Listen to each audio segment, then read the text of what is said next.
share my screen with you.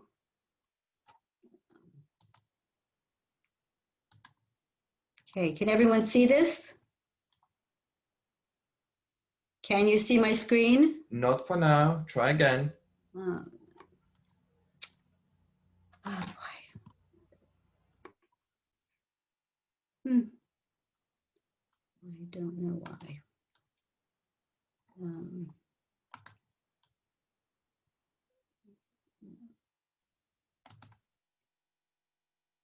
Yes, it's coming up now. Well, that's not my screen now.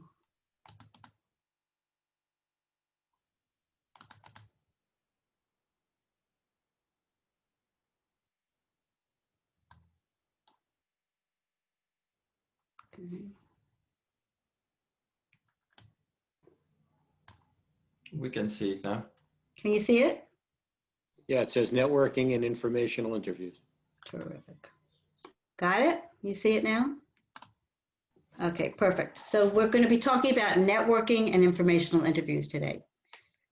I'm going to ask you to please hold your questions until the end because there's a lot of material that I want to get to, and hopefully I'll be answering your questions, but I'd be more than happy to take everyone's questions when at the end. So, let's see, make sure I can answer this. Okay, now why isn't it advancing? No. Okay, so I like to tell people that your network is your net worth.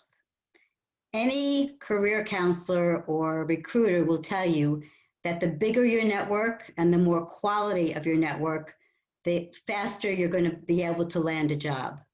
So you can think about it that way. So the agenda is what is professional networking, and also I'm going to cover informational interviewing and how to build your network. So let me just minimize this because it's in my way. Oops. Okay.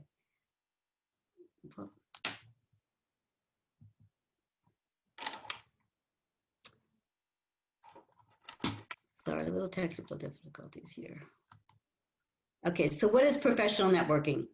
It's a deliberate activity to reinforce and maintain relationships of trust with people to further your professional goals. People trust people they know already, either directly or through another trusted person.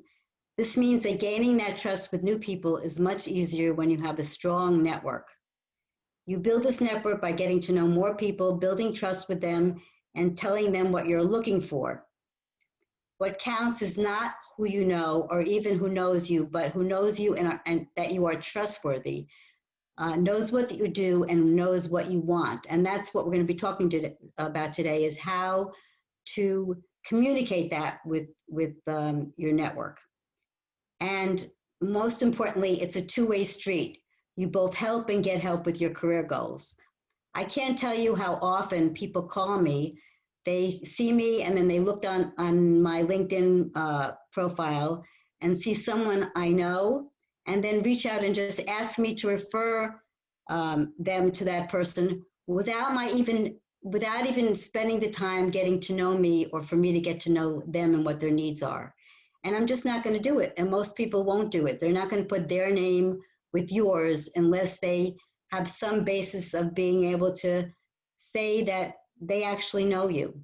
So it's a two-way street.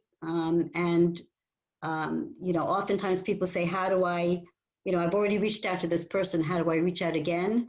It's by thinking of something that you can share with them as well, so that you're not just using them to advance your own goals. So in preparing to network, you need to do a couple of things. You need to know yourself. So that's knowing your brand, what you have to offer, really having some self-insight. You need to research your field, recent trends, and specific target companies. You need to have a specific goal in mind and develop questions and use a plan, and identify a list of people who can help you. So In summary, you have to be prepared, be present, and proactive.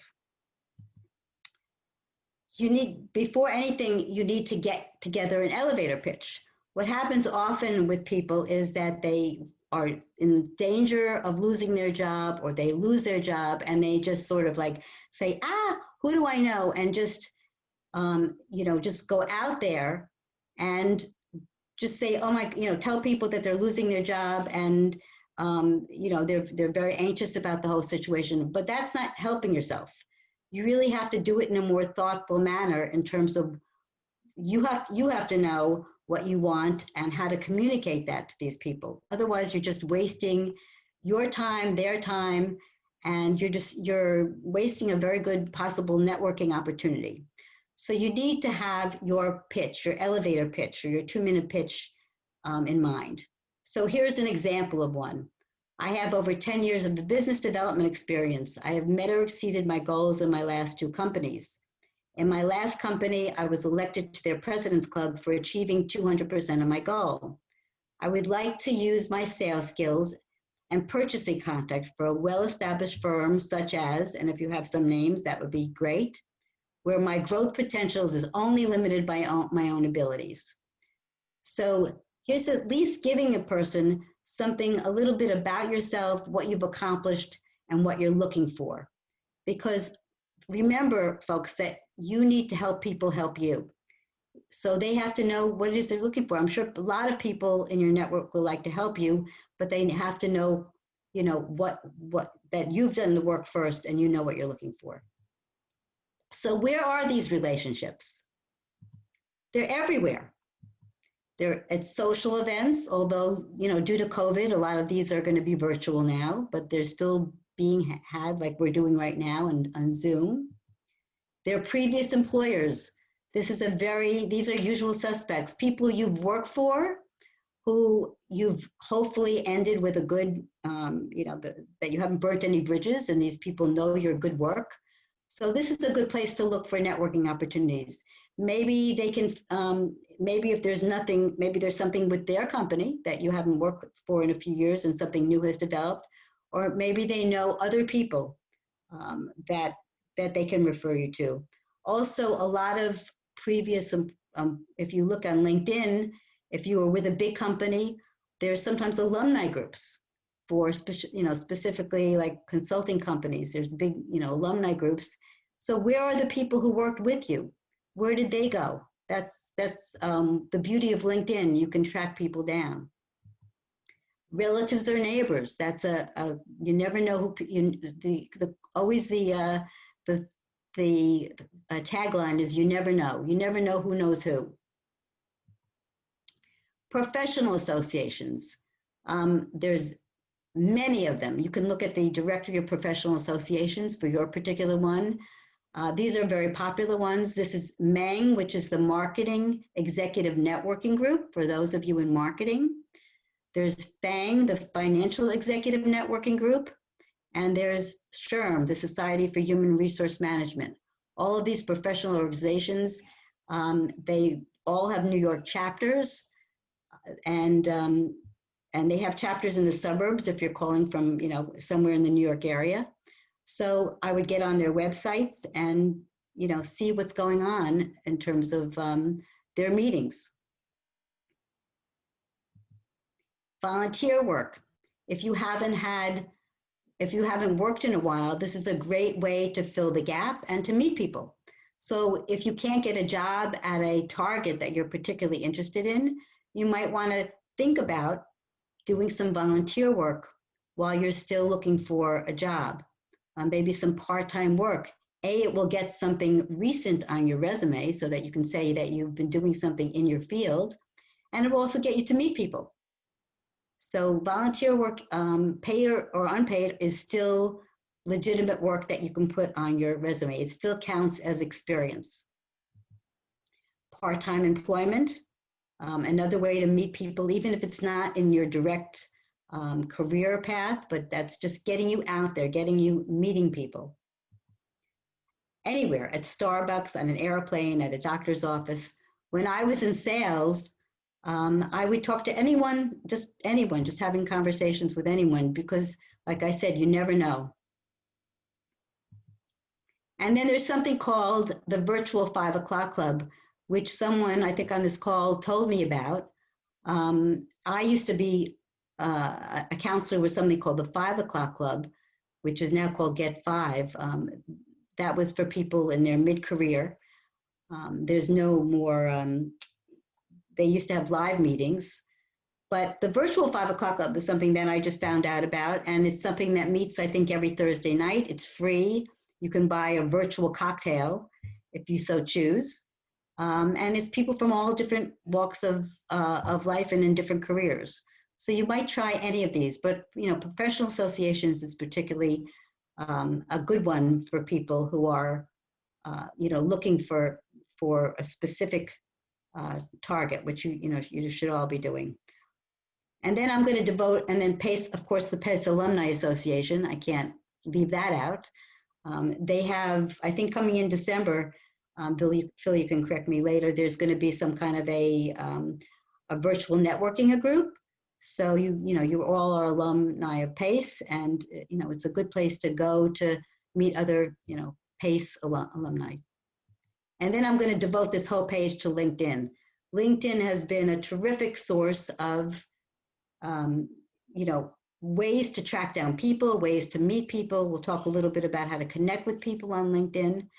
But in addition to the general LinkedIn, there are also specific groups which people don't take advantage of for different fields. For instance, when I had a long career in corporate, I haven't worked in academia since the beginning of my career, which was many years ago. And I wanted to go back to academia. There was an association of career counselors in the New York metropolitan area. I couldn't join that because you had to already hold a position as a career counselor, but I could join the LinkedIn group. And it was through that group that I met all the different people that I needed to meet. And I also saw the jobs that were posted for that specific cohort. So, your LinkedIn is just a terrific way to track down the people and also to connect with people like at the, on the PACE University page of LinkedIn. You can go to the alumni section and then you can type in your, where they live in New York. There's over 44,000 people, and where they work. If the target company is not listed, you can add that and then see who went to PACE, who is in a company that you're interested in. So I wanted you to look at the numbers.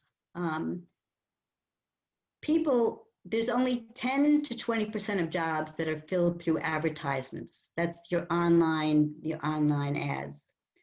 But 80% of jobs, and I would contend that it's more than 80%, are filled through networking. So these are the numbers. They've always been pretty much like this. But what amazes me is that people do the opposite.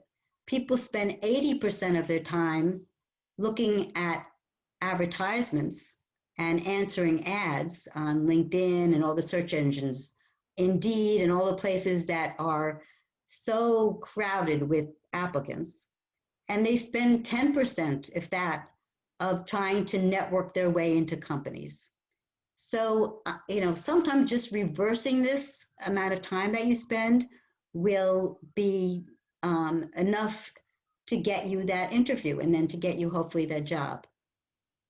So when I see someone, in fact, there's someone on this call who, I was working with, and, the first thing that people think is, well, I'm not getting, I sent out 1,500, responded to 1,500 applications and cover letters, and I haven't heard anything, or maybe I've heard one or two possible interviews. So it must be my resume.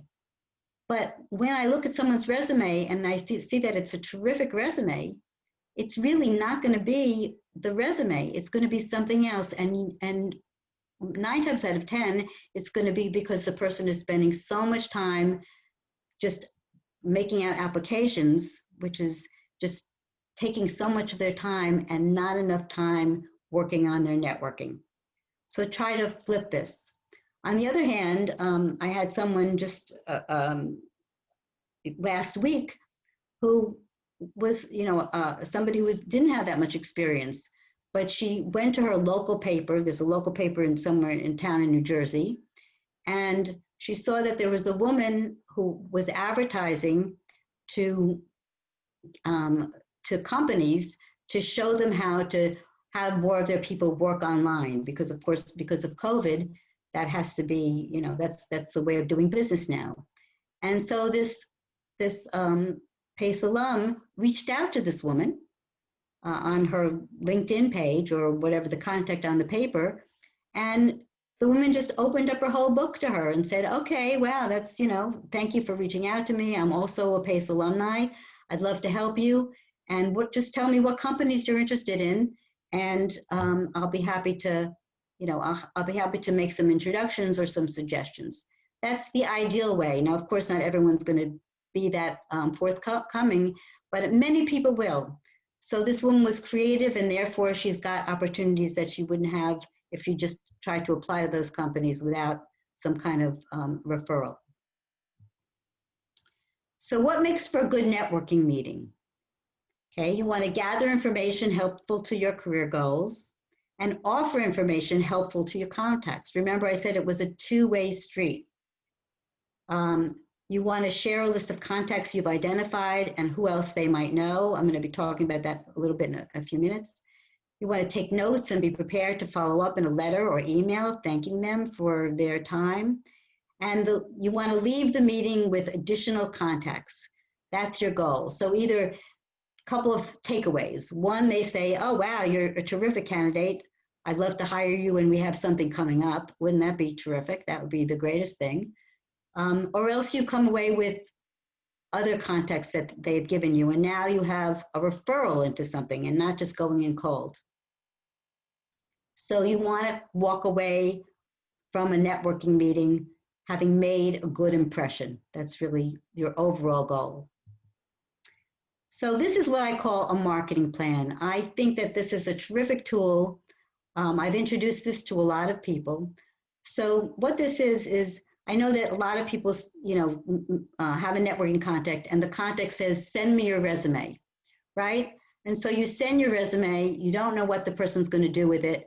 And that's sort of the end. That networking contact is sort of closed after that. There's nothing more to say. You don't know if anything's going to happen. And there's really no reason, there's sort of stopping you for a reason to meet. Well, a marketing plan is something that people are not that aware of. And it's simply it's kind of the first part of your resume, your contact information, a little bit about yourself, which is sort of the written form of your pitch, that little tagline about yourself and your skills. And then what it is a list of target companies. So here, the person's first plan A is try to get into asset management. Plan B might be private equity, and then there's some others, hedge funds. By doing this, you have, you say to the person, you put together something like this. You should have, your target should be pretty specific. You should know what your function is, what the companies are that you're, looking for. I mean, what industry that you're going to, and the geographic area. And the reason you want to be so specific is that certain companies fall out of that. Like for this person in asset management, Oppenheimer, the Global Fund, Morgan Stanley, all these were as a result of his knowing his function, his industry, and his geography. If you change any of those things, you change geography, there will be different companies here. But what this is one, if you say to someone, I'd love like 10, 15 minutes of your time for you to review my marketing plan. So it gives you a reason to meet. So that's one thing that is almost good enough in itself. The second is it helps the person help you. If you were to approach that person and say, I'm looking for something in asset management, someone might draw a blank. I mean, oftentimes people come into me and say, I want to do something in consumer products. I might not be able to think of something immediately. But if you're giving me 10 companies that you're interested in, I might say, oh, yes, I know someone at, let's say in this case, capital group. Or if they don't know anyone on this list, they might say, gee, I don't know anyone on this list, but have you thought of? And they'll give you another name. So having this marketing plan, in addition to your resume, is a great tool for, as I said, a reason to meet, and also a way for someone to react to the companies that you have down.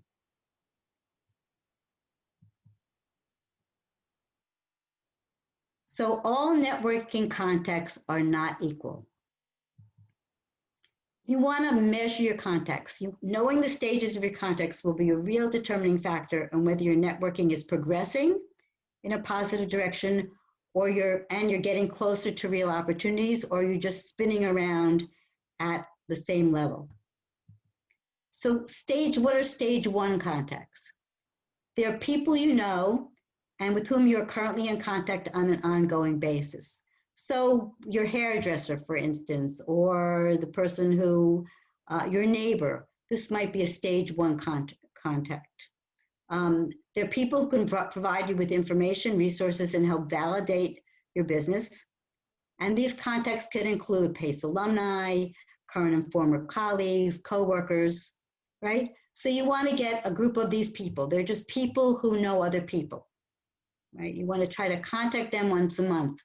And so you should make sure that, well, we'll talk about how to organize yourself, but you know, it's not a one and done. You want to go back to these people, and hopefully you'll have something to share with them, not only where you are in the process and you're still out there, but maybe some information you picked up along the way by speaking to other people. So those are stage 1 contacts. Stage 2 contacts are people who are at the right level, in the right jobs, in the right companies. People who generally are 1 or 2 levels above you in position or seniority. The reason you don't want to just stick at your peer level and you want to go above is because 2 things. One, people, if you're just contacting people in someone in a company who's at your level, one, they might be very territorial about their own job. They just might view you as a threat.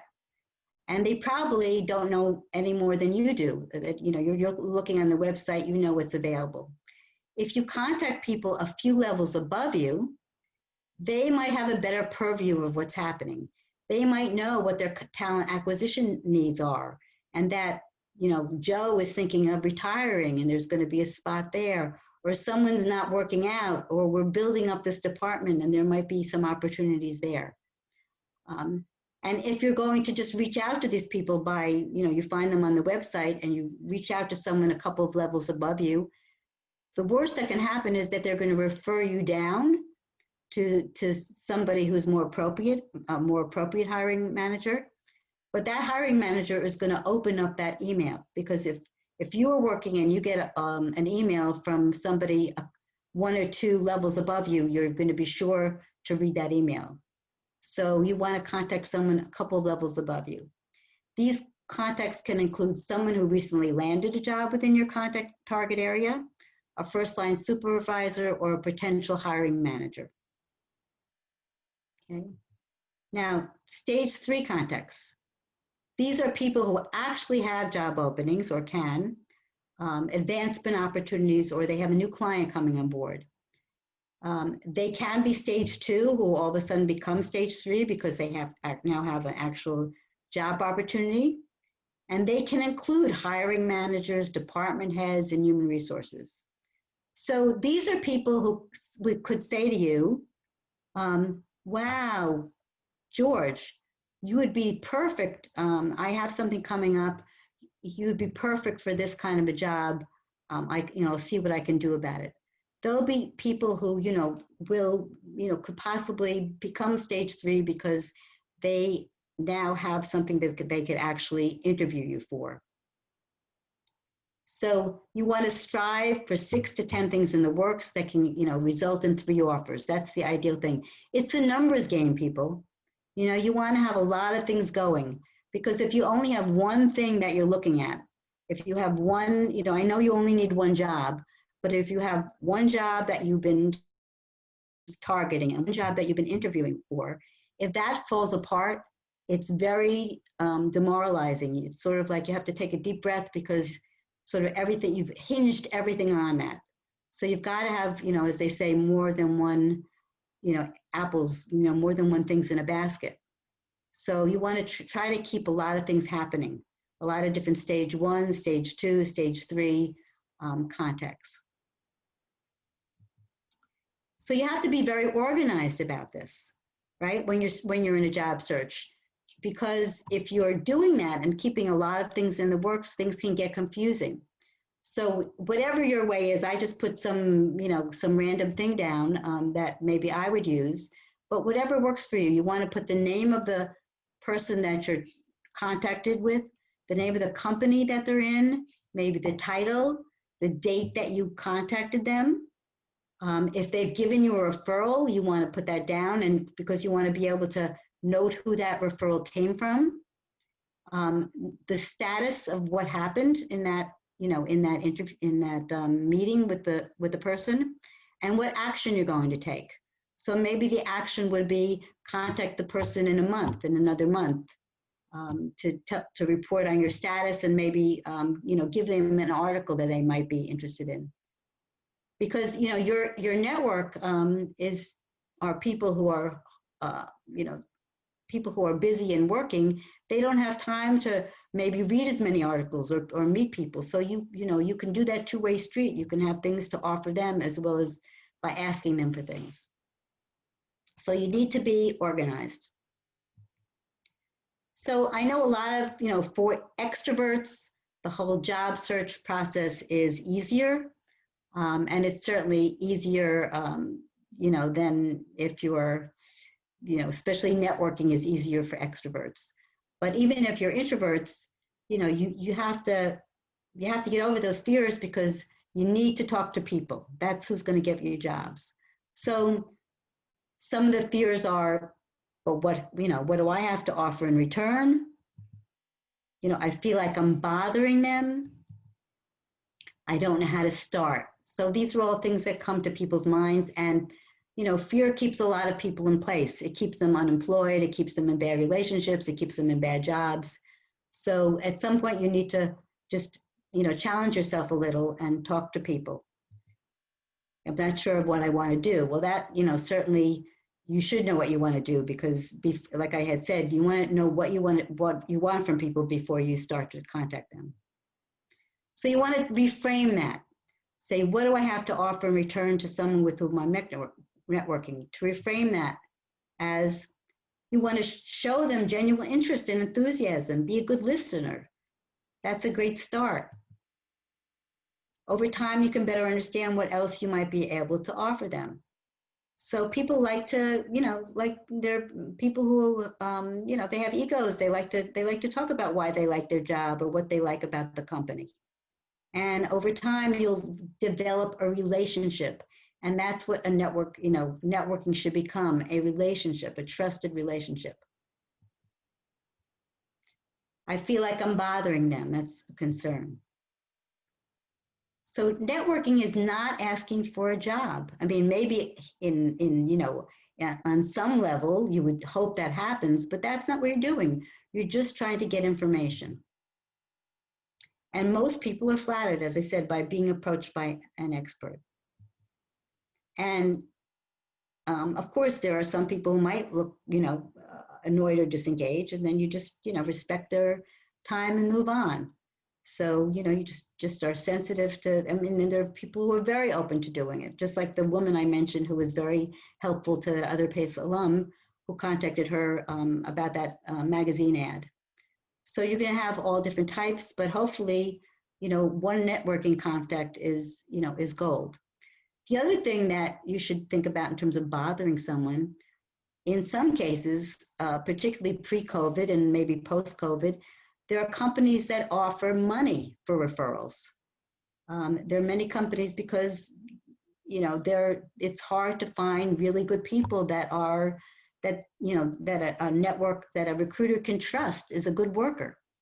So some companies will give you $1,000. I know Gartner used to give you $1,000 for a referral that worked out. I mean, not just for a name, but someone who actually worked out as a good employee. They would they encouraged their employees to find people who are other good employees to work for the company. So sometimes there's a monetary reward for your networking contact. Okay, so that's networking. Another form of networking is informational interviews. So an interview is this is an interview that's designed to obtain information about jobs, industries, companies, and career paths. It's to help you learn about a specific industry firsthand from a professional in the field and determine whether or not a potential career or company is a good match for you. So at the beginning of your campaign, the first thing after you figure out who you are, right? You have your own, you do your due diligence about yourself and you figure out what your values are and your interests and your skills that you have to offer, right? What's your value, your unique value proposition? And then you do your pitch. You're trying to think of what possible career paths can you go into. Now, particularly people during this time of COVID are pivoting to careers that don't exist anymore or they're on hold, like the entertainment industry or event planning. Those are two things that are very difficult right now because of COVID. So a lot of people are figuring they were going to change anyway, or they want to do something until their former career gets going again. So what they do is they try to decide on what target they want to go to, and they prioritize. What they have to prioritize. Do they want to do A, B, or C? It's okay to have 3 different possible plans, but you want to know what your first one is, what your most important one is, so that you can launch a full campaign and get your resume and your pitch and everything very focused for that plan A. So a good way to do that before you launch a full campaign is to do an informational interview. So you contact someone just to have them tell you what it's really like to work in, let's say, to work for Google, if you're fortunate enough to do that. Maybe you have a contact and you want to work in that type of industry. So you're just going to contact them for an informational interview just to see what it's really like, as opposed to what you think because you've read it on paper. So that's what an informational interview is about. It's networking, but it's a form of networking, but you're really getting information about a specific industry so you can determine whether you want to pursue it. So you're learning about a specific industry firsthand from a professional in the field to determine whether or not a potential career or company is a good match for you. Earlier in my career, I was in my own career practice years ago before I went into the corporate world. And I was doing retail, just private practice career counseling. And many of my clients were people who were out of work. And so it was very difficult for me because I had worked for, in the corporate, business to business before. It's hard to ask for, my payment from these people who are out of work. And I thought, how can I translate my skills into something different? So I was in this position. And I thought, I lived in a community where a lot of people were paying coaches to get their high school kids into college.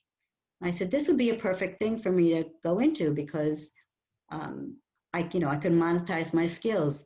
I had been the head of college recruiting for a university, so I had contacts there, and I had the counseling, certification and experience.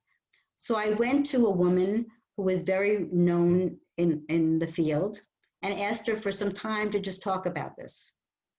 Sure, my hope was that she'd say, oh, Marilyn, you'd be terrific and we have an opening and we'd love to have you on board.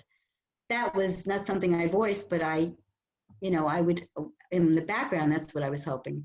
But within a few minutes of talking to me, she said, Marilyn, this is not for you. And I was like taken aback. And I said, why? I have the skills, I have the context. She said, because you told me earlier that you have to, you know, in your private practice, you have to go out at night and promote yourself, and you have young children, and you wanted to work a 9-to-5 job or a more, you know, daytime job. And I start seeing high school students, because that's when they get out, at 4 o'clock in the afternoon, and I see them till 11 o'clock at night.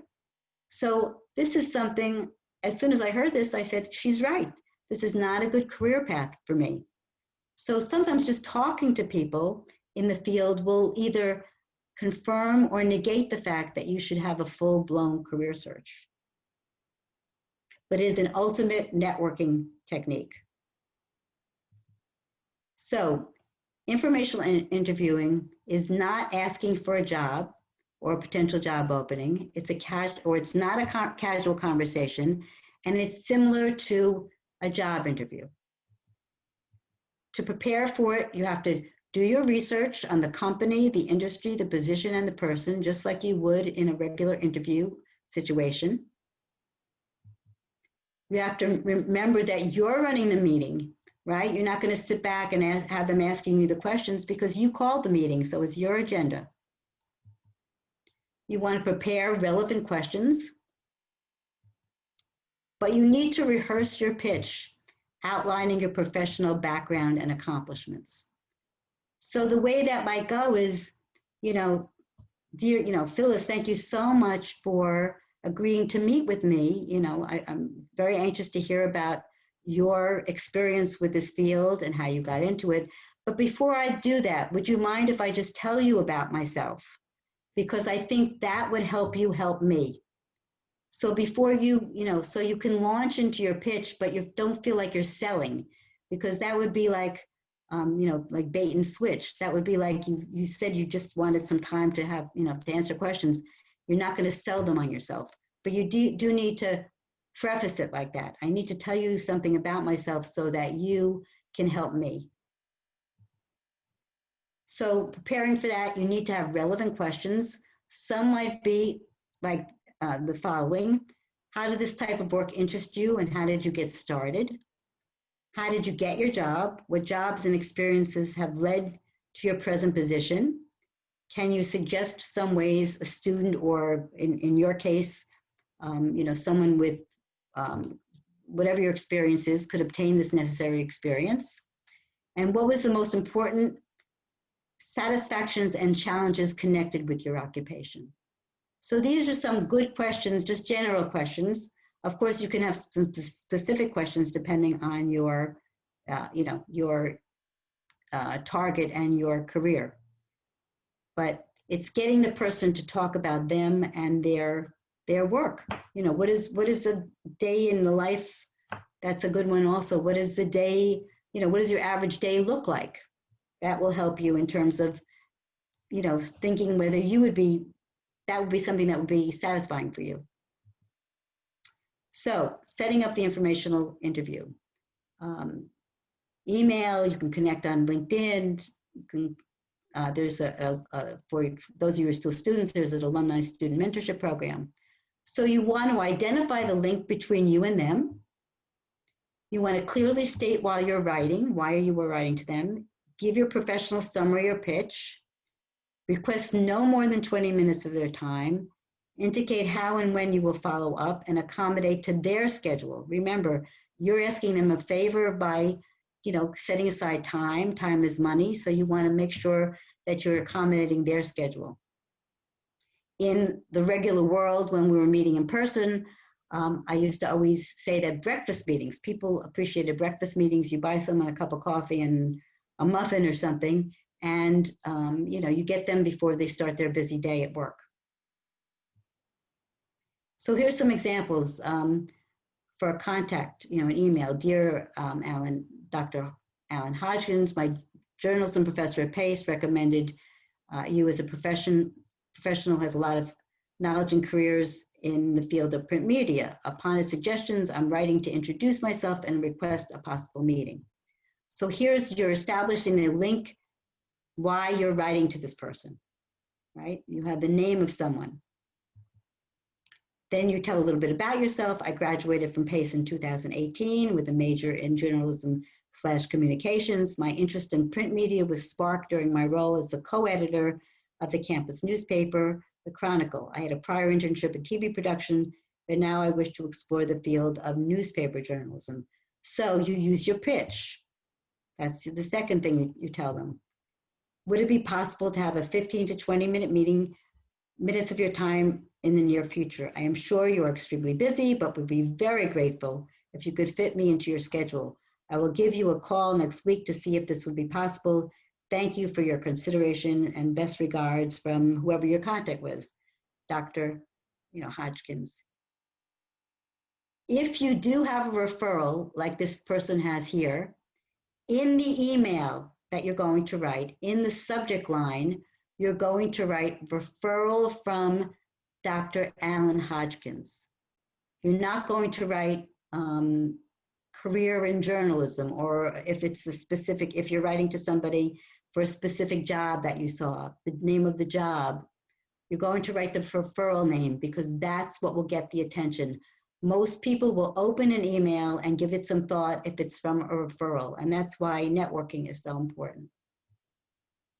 It's a call for action. So here are the three major things in that communication. The link, who referred you or why you're writing to them, your pitch, a little bit about yourself, and your call for action. Okay, reaching out on LinkedIn, you want to craft a specific customized email if it's through LinkedIn, not the regular, will you connect with me? That most people will reject that. They don't know you. Why should they connect with you, right? So you establish some kind of, lesser degree of separation. This is from also, meant for university, but you can, upscale it for your experience. Carol, I'm a PACE University sophomore or an alum with a marketing major. I saw your very impressive profile as a member of the PACE career group. I think you would have some great advice about entering the field of marketing. I would like to connect with you for an informational interview. Many thanks. So it's something like this where you can connect with them and make it customized to your needs, right? And I love the fact that this person put your very impressive profile. I mean, think about it. Wouldn't you want to talk to someone who said this about you? So the first priority would be to try to reach someone on their LinkedIn, on their email, because people read their email more readily. Busy people at work don't look at their LinkedIn as often as someone in transition. But, so try to find out what their email is if you don't have a referral. But if that all else fails, use LinkedIn. It's still a great method. And a lot of people now during COVID, have more time, unless they have little kids at home. They have time because they don't have the commuting time if they're working from home.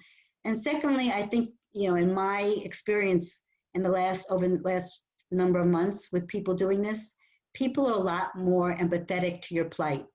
They know what's happened with COVID. They're very thankful that they're working if they are.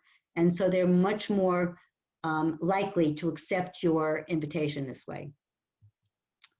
So I wrote this again just so I'm sure. In the subject line, write the referral's name, not the job title. Don't forget that. It's very important. So benefits of an informational interview. You learn more about your field and industry of interest, potential occupations, and confirm your choice of a major or an occupation so that then you can launch a full-blown campaign. You identify your professional strengths and weaknesses and how they're connected to that person's field. And you can gain guidance in speaking with employers and improve the ability to network and expand your opportunities. And it allows you to connect with employers in your field because you're just asking about their experience. And, it allows you to promote your professional brand.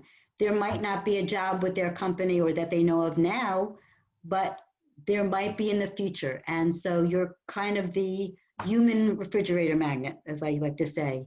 You want to be able to be top of mind if something comes, an opening comes up. When I was a recruiter, I would much, the first thing I did when I got, when a business leader would give me a job opening is look around and say, who do we know?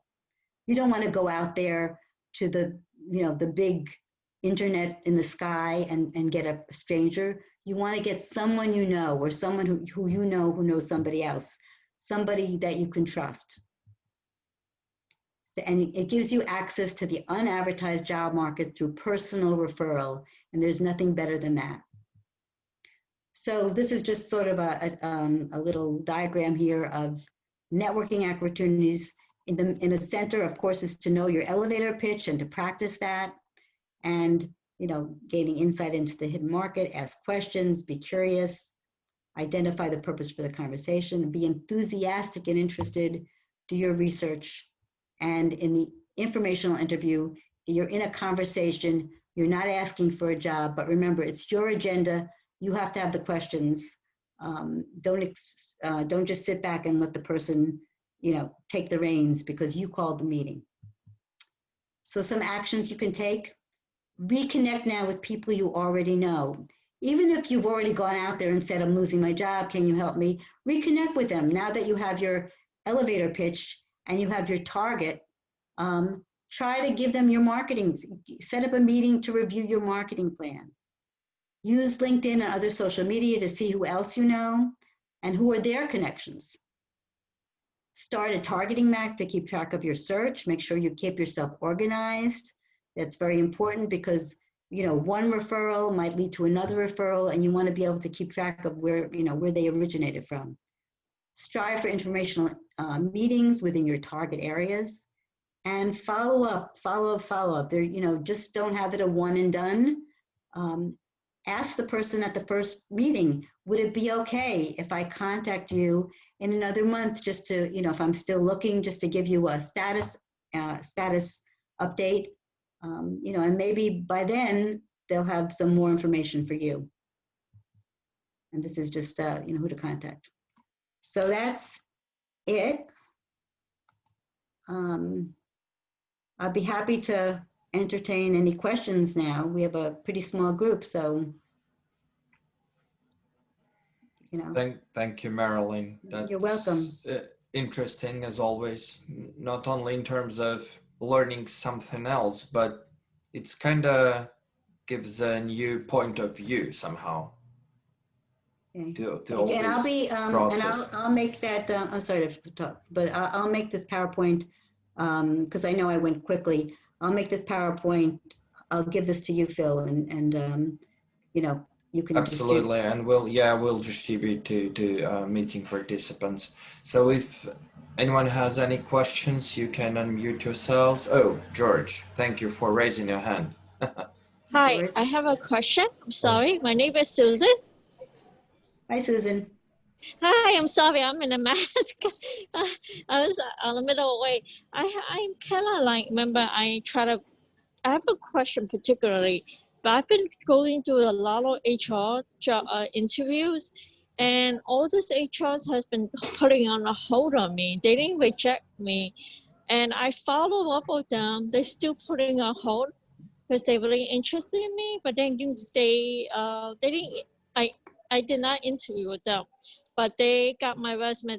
The client is really interested in me. What should I do the next step? Because I'm in an HR perspective. What should I do the next step? Because that's the question I'm having right now. I follow with them.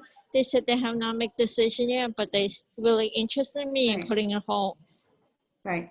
So you can't make them, there's nothing really you can do to get yourself going except to, in a professional way. You don't want to be bothersome. You don't want to contact someone too frequently, but you can contact them again in a timely fashion.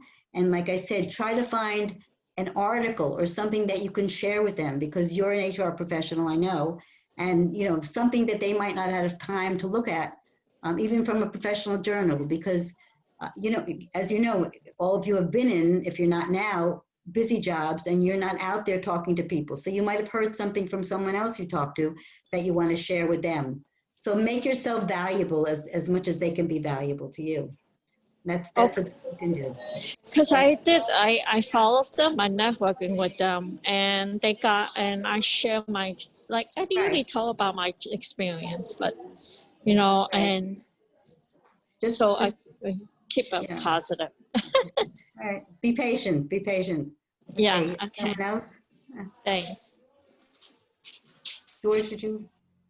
Yeah, hi. Thank you for speaking to us. I wanted to ask you, what do you think is the most effective, let's say, thing to ask for that new contact that we established? Like maybe ask them to introduce us to somebody that they know in our target company, or sharing our resume, or a referral. What thing you think is more effective? Well, I think that if, you know, this is just networking, not informational interviewing now, right? You know what you want to do. So I think the most effective thing is to, you know, give your pitch so they know who you are, what you have to offer. And that's why I go back to that marketing plan, or at least a list of companies that you're interested in.